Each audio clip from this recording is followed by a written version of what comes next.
Hello everyone, thank you for joining me for another episode of Antonio's Movie Reviews. Today I have Blown Away, a 1993 film starring Corey Haim, Corey Feldman, and Nicole Eggert. The film is considered an erotic thriller and ended up going straight to video. It was directed by Brenton Spencer. Personally, I enjoyed the film. It's definitely my favorite by the two Coreys. The Coreys play brothers in this film, and Nicole Eggert I would consider a femme fatale. She was manipulating almost everyone she shared scenes with in this film, in my opinion. I will say that she was absolutely stunning in this film, especially having come from Charles in Charge fame.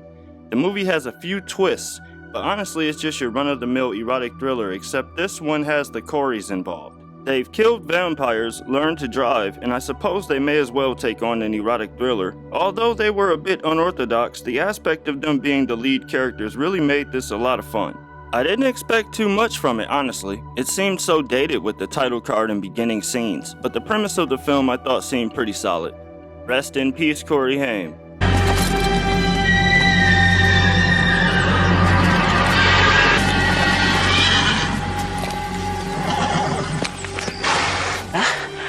Pretty dangerous if you don't know what you're doing. I guess he doesn't like me very much. How are you gonna get home? I'm gonna walk. I can honestly say before this movie, and really Friday the 13th Part 4, I didn't really have much to say about the acting of either Corey, but they truly had a great chemistry on film, at least in this film I thought. This movie was one of their later collaborations. Does this look like the body of a 16-year-old? I have plans. Who cares? In terms of statistics, and some may even say period, this is definitely one of the worst Corey and Corey movies. I feel like it has the sort of nostalgia I enjoy though. With it being something that came out when I was 6 years old, these kind of movies hold that place in my heart where I was probably up late sneaking on Skinamax. The film is very fitting for its time. Ditch this place and find some women. Party. Buddy? Party! The eroticism in this movie, I'll go as far as to say, was very explicit. I was sort of outdone by just the amount of sex scenes themselves in this movie. There was enough of the Coreys in that sense to probably last you a lifetime. I won't say the film had a neo-noir vibe to it, but it was definitely dark and really was a sign of the times if you ask me. The scenery was very nice too. I think the film was beautifully shot. It was set in Canada. Nicole Eggert is absolutely captivating in this role, and I really can't see anyone else playing the role in 1993 aside from her. Her father in this film was played by John Leclerc, and he added a lot of suspense to the movie, I'll note. As you've heard me say before in a lot of the movies I've reviewed, this is one of my guilty pleasures. It's hard to imagine an unrated version even coming out for this film, as the rated R version was so erotic. The twists in this film were slightly unpredictable if you go into the film with an open mind. But if someone died, that wasn't great sex. Thanks. You've had that kind of sex before? Maybe. So funny. That was the worst day of your life? Your dog died? My mom died last year on my birthday. My father says she was drunk. In regard to the twists, I feel like we were sort of set up for them in a way. At least I was, because, when your new girlfriend starts mentioning she would like to kill relatives, that is definitely a red flag.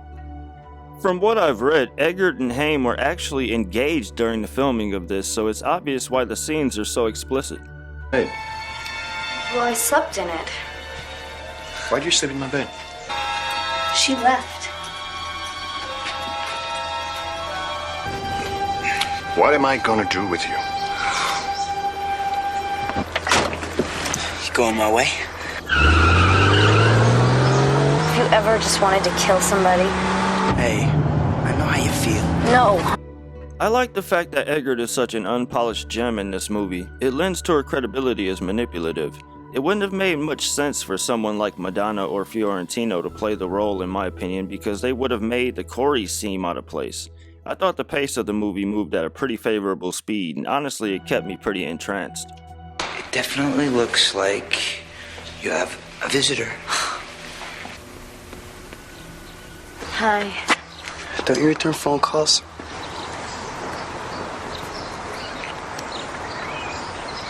Do you know the Heimlich maneuver by any chance? Because if they keep doing that with their... Can I make it up to you?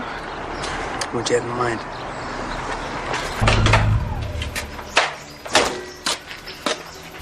Is your dad home? The thing about these straight-to-video movies is that you never really expect them to be worth much to begin with, so they can be given sort of an unfair trial, I'd say.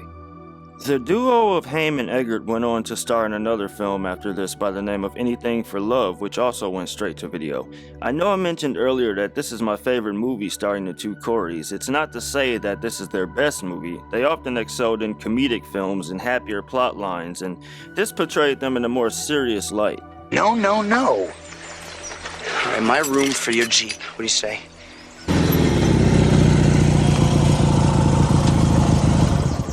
Hey, is Megan expecting you?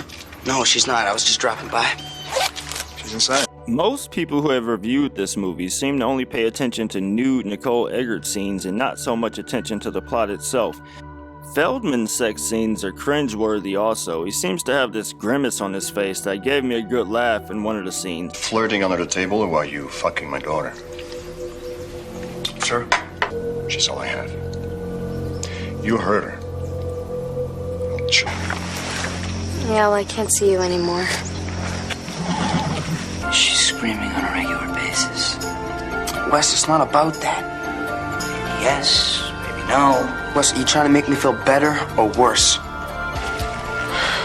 Don't do this to me, okay? Darla. You know, she really does care about you. Feldman, I thought, acted really well in this film. His scenes were mostly of him just being random, I thought. I can't help but to correlate the idea of these two not really liking each other in this film to that of their waning friendship in real life. It's said that on the shoot, Feldman accidentally punched Haim during a botched stunt. Nicole Eggert has stated that she would film during the day with Haim and spend nights with him in the emergency room as he battled with his addiction. After researching for this review, I couldn't help but to feel a little sorrow towards the death of Corey Haim. I had no idea that he had already been through so much by the time this movie was even made. Haim stated that by the time he had filmed License to Drive, he was already an addict, and that was in the late 80s. It's just hard to imagine someone that young with so much going for him having to deal with these sort of demons. This film, I feel, could have been so much more than it was had they spent more time on the details and character development instead of the lengthy erotic scenes. It was obvious that they all had the talent to play a good role, but they were just trying too hard to catapult the Coreys out of that teen fan base they had. The fact that the next year, a much bigger action thriller starring Jeff Bridges and Tommy Lee Jones took this movie's title, this Blown Away has been virtually forgotten about. This film isn't even on Amazon. Wes put a pass at me.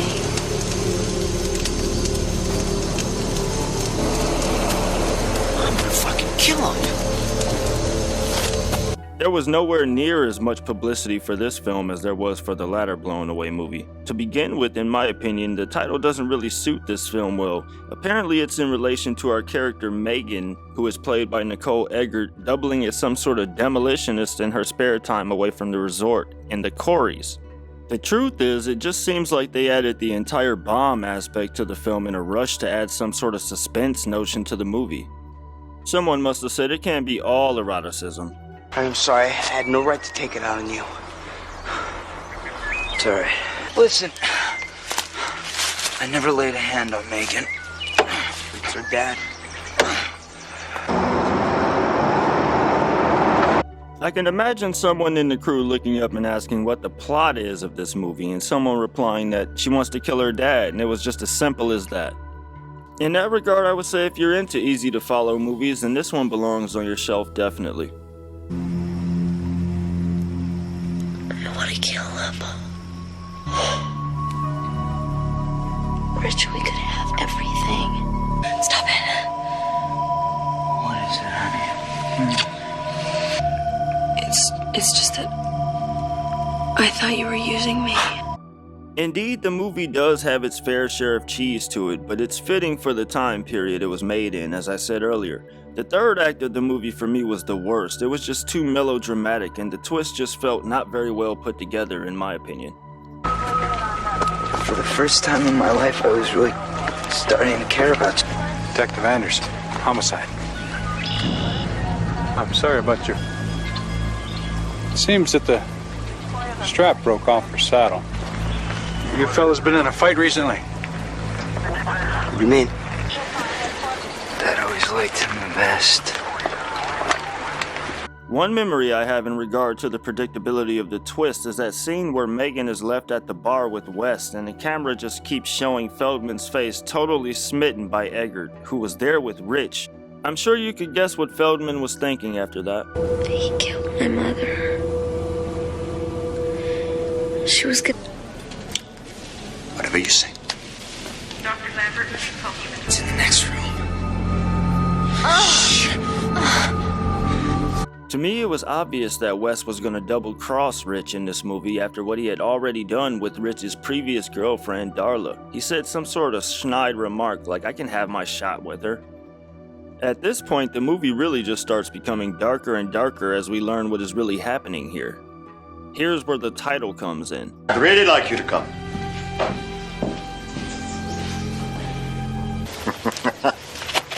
Try not to fall too far behind. Still, I want to be... The next morning, Rich is invited by Cy to accompany him on a bike ride, causing Rich to witness the explosion that throws him off of a cliff. As Cy falls to his death, he tells Rich that he did not kill his wife. Rich is definitely shook up. Help me. Help me, Rich.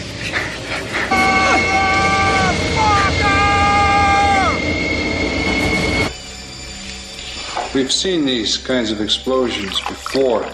Is that what you're saying? No, I don't know what happened any more than you do.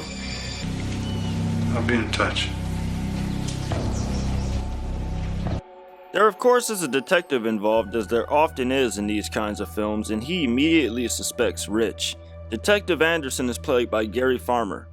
It doesn't feel like I killed someone. It's all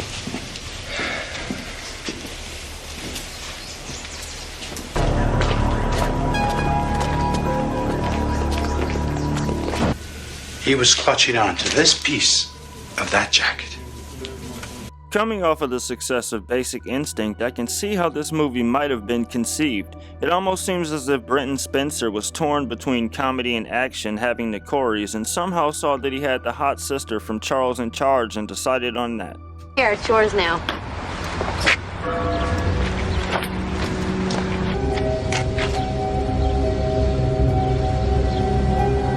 And they don't need me here anymore. I don't know, there's a little bit too much death around here for... I don't want to be a fuck-up like you. Rich was right to be suspicious in this regard with any gift received from Megan, especially a vehicle. Be prepared for some twists, which I honestly was not prepared for myself, having no idea of what the plot of this movie was other than eroticism and the two Coreys. Having narrowly escaped that, I think we can already guess what was supposed to be in store for Rich. There's also a third person involved in this, however, and can we guess who that is? It's our pal Wes. Even though I knew it was coming, I can still say the last 10 minutes of this film had a lot of suspense and kept me on the edge of my seat. Why don't you take them off for me? It's much more fun. Are you sure you didn't fall in love with him? Wes and his amazing penis. All in all, I can say I didn't mind this movie. It has a ton of nostalgia to it in my opinion, and deserves a nod in terms of being one of the Corey films. Nicole Eggert was a viable femme fatale and was absolutely stunning in this film. In my opinion, it didn't do much for her career as she hasn't been in anything else that I've seen personally. I think the film is just good for what it is. A straight-to-video early 90s erotic thriller that features Nicole Eggert and the two Coreys. It's not really a movie that will blow you away, so to speak. It's at least entertaining, I would say. And thank you for joining me for my movie review on Blown Away. I'd like to say that I apologize for the delay in uploading my reviews. I plan to finish out the year very strong and hopefully I'll develop a more consistent schedule. I thank you all for continuing to watch my movie reviews, and if you enjoyed this review, please don't forget to like and subscribe so that you don't miss the next episode of Antonio's Movie Reviews. Again, I thank you all, I really appreciate you, and I'll see you again soon. Thanks.